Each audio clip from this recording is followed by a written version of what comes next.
everybody, it's Carrie Mitchell, Yellow Dog Real Estate, and Ron Ricard, IPX 1031 Exchangers. And we're here to talk about seller financing and 1031 exchanges, when you would want to do seller financing and when you would want to do 1031 exchange. And Ron, tell me if I'm nuts, because with the banks making so much interest, 6 and 7 and 8% interest, and people want to retire and they want to get to that money, but they don't want to pay capital gains. But I'm like, why don't they just do seller financing? Because why doesn't the seller get the 7 and 8% interest? And I took an example of my friends thinking about selling her home. She's not sure. A purchase price of 1.9, and this is Menlo Park, right? But anywhere in the Bay Area. Purchase price of 1.9, 25% down. Most people, that's at $475,000. Well, most people have paid off their house, or that would be either enough to pay off a house or buy a house out of state for $475,000.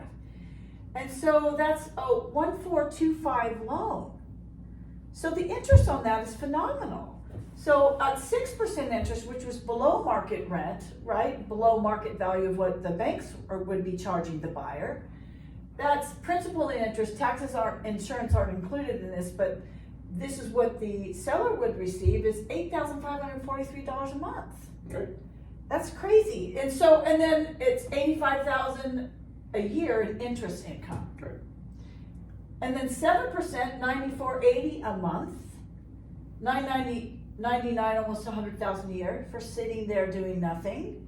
And 8% is $10,456 a month. So to me, that would pay for like a rest home, or let's say you go and live with your kid. There's so many options here.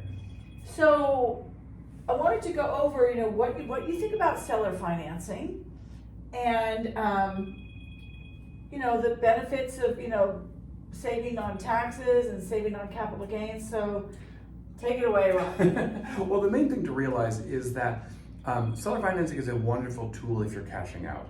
And there's an inherent advantage that Gary hasn't mentioned, is that you're also deferring paying taxes on the principal that you're getting. Because normally when you sell your primary residence, if you just cash it out, if your gain, assuming you're married, is more than $500,000 or more than $250,000 if you're single, then you have to pay capital gains tax on whatever that excess gain is. One of the advantages you have by seller financing is you are not receiving the principal. Some of it you're receiving up front, and what will happen is you'll pay a pro rata share of the gain at that point, but the rest of it you only pay taxes on the gain as you receive principal payments. It's referred to as the installment sale, or Section 453, part of the tax code. And if you get payments for 30 years, then you pay basically a little bit of your capital gains tax every year for those 30 years. Now, one issue, the question about which interest rate to pay, a lot of it is going to depend on, if at some point somebody refinances or sells the property, at that point they're going to receive a lump sum for the remaining amount of balance, in which case they'll have to pay taxes at that point. Obviously, if I'm getting 8% and interest rates go down to 5%, I'll probably refinance. Well, why couldn't you just go back to the seller and say, I want to refinance with you? I mean, I would. Yeah, very possible. Yeah, if they're willing to do that and they're going to just keep the house, they will. They can approach the seller again about changing the terms of the note and going forward. Exactly. Well, see, that's why I would do 7%. I wouldn't go greedy on 8 or 9, even though the interest rates may go up in July, 9, who knows? Because they're going to stay in that loan. Yeah. Or even 6.5 or whatever you want to do. I would try to keep them in the loan as long as possible. So one of the things you mentioned is the $250 exemption if you're single and $500 if you're married. Can you still do that after, let's say, okay, so 5 years interest, it would be, where are we?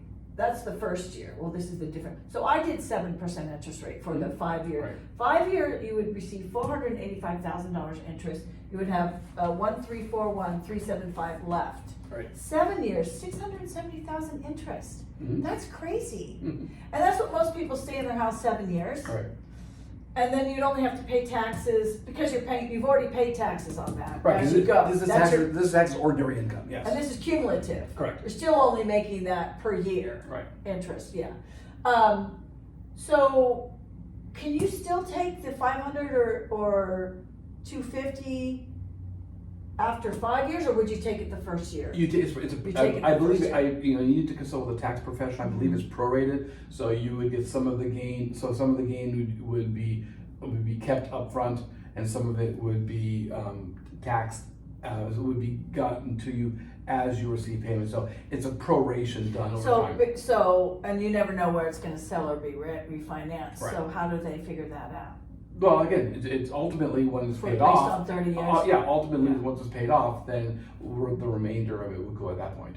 Okay, because to me, okay, a normal sell, you get $1.9 million, you pay taxes, crazy. In this scenario, not saying it would last for 30 years, but you would get you would get like 1.9 plus 1.9, almost $4 million on a house. So it's like, everybody's, oh, I need $1 million to retire, I need $1 million to retire. I'm like, you have $1 million. You have more than $1 million. So why sell your house and pay, and like, what am I gonna do now? Well, you be the bank. Why should the banks make all the money? To me, everybody that's just trying to find a way to retire, I mean, this pays for a rest home, that pays for a rest home, that pays for a rest home. Especially if you don't have any house payments. You could go on a cruise for $475. I mean, there's millions of things you could do, right? There's a lot of flexibility, no question. Obviously, you should be discussing this with your own tax professional. Yeah, tax and the CPA and all that, of course. to We're make just sure- the realtor and the 1031 exchange people, we're not tax people. But with these kinds of interest rates and people trying to figure out, how can I get my money?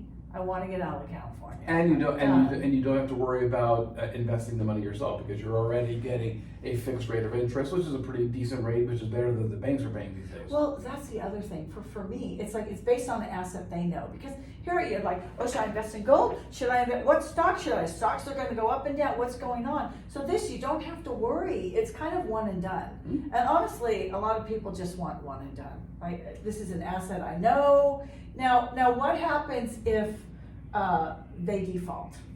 Well, then you take the property back, because you are effectively the bank, and so you have a note against the property. So just like if you stop, for whatever reason, if they stop making the payments, you can foreclose on the property and get the property back. So you have the exact same rights as any lender would have. Okay, and you don't, so I've heard, and I don't know if it's true or not, so you get the full property back, they don't say, oh, I'm deducting what I already paid? No, or exactly. You get the full you get the full property amount back, back, yeah. just like a bank Now, would. mind you, there's you're technically foreclosing at a certain amount.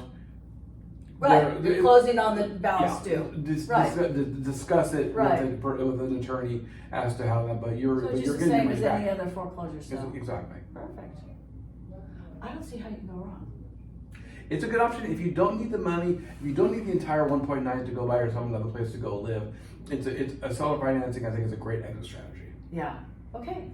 Appreciate it very much, because you were talking about, you really recommend, if somebody just wants to cash out and we're done, we just want money to live on, we don't want to figure out where to invest, seller financing, especially with these interest rates, are crazy, is crazy good. Let me add one thing also. You can do this for investment real estate. If you're not doing a 1031 exchange, if you are doing an exchange, seller financing and 1031s don't mix very well. But if you are having an investment property and you're looking to cash out and the entire gain is going to be taxable, this is also something to look into. Okay, we're going to do another video on 1031 exchanges and when you would want to do a 1031 exchange. Again, for your highly appreciated primary residence. Right. Thank you.